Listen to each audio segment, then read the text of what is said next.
Excuse me, మీరు చెప్పిన conditions మావన్ కంటే నాకే బాగా సెట్ అవుతాయి. పచ్చిగా చెప్పాలంటే మీకంటే బెటర్ కండిషన్స్ నా దగ్గర ఉన్నాయి.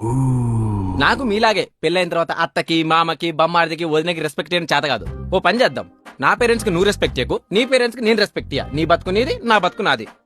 Number 2, I'm also a public figure. నా ఇన్స్టా ఐడి నా ఎఫ్బి ఐడి నువ్వు అడగొద్దు. నేను చాటింగ్ చేసుకుంటాను, నేను డేటింగ్ లోకి వెళ్తుంటాను. సో నీకు నచ్చిన వాళ్ళతో నువ్వు చాటింగ్ చేసుకో, నాకు నచ్చిన అమ్మాయిలతో నేను డేటింగ్ చేసుకుంటాను. నెంబర్ 3, పెళ్ళైన తర్వాత ఇద్దరం కలిసి ఉందాం అనుకున్నాం అనుకో, నువ్వు ఒక 10 లక్షలదే, నేను ఒక 10 లక్షలు తెస్తా. ఇద్దరం కలిసి కొత్త ఇల్లు కొనుక్కొని ఉందాం. పోనీ రెంట్కు ఉందాం అనుకున్నాం అనుకో, నువ్వు ఒక 5,000దే, నేను ఒక 5,000 తెస్తా. రెంట్ షేర్ చేసుకొని ఉందాం. ఇంకా గర్ల్ ఫ్రెండ్స్ బాయ్ ఫ్రెండ్స్ అంటావా? నాకు గర్ల్ ఫ్రెండ్స్ ఉన్నారు. నువ్వు నీ బాయ్ ఫ్రెండ్స్ తో తిరుగు, నేను నా గర్ల్ ఫ్రెండ్స్ తో తిరుగుతా. పేరెంట్స్ ముందు మాత్రం పెళ్ల మొగుల్లా ఉందాం.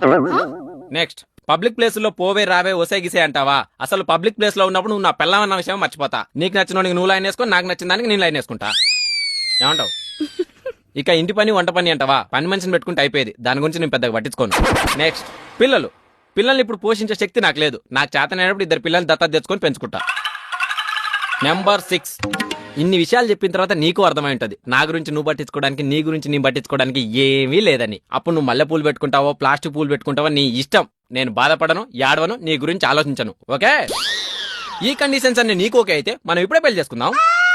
వెంటనే కాదు, కంగారు పడకు. ఓ 5 నిమిషాలు టైం తీసుకో. ఆలోపు బేరా వాట్ టైమింగ్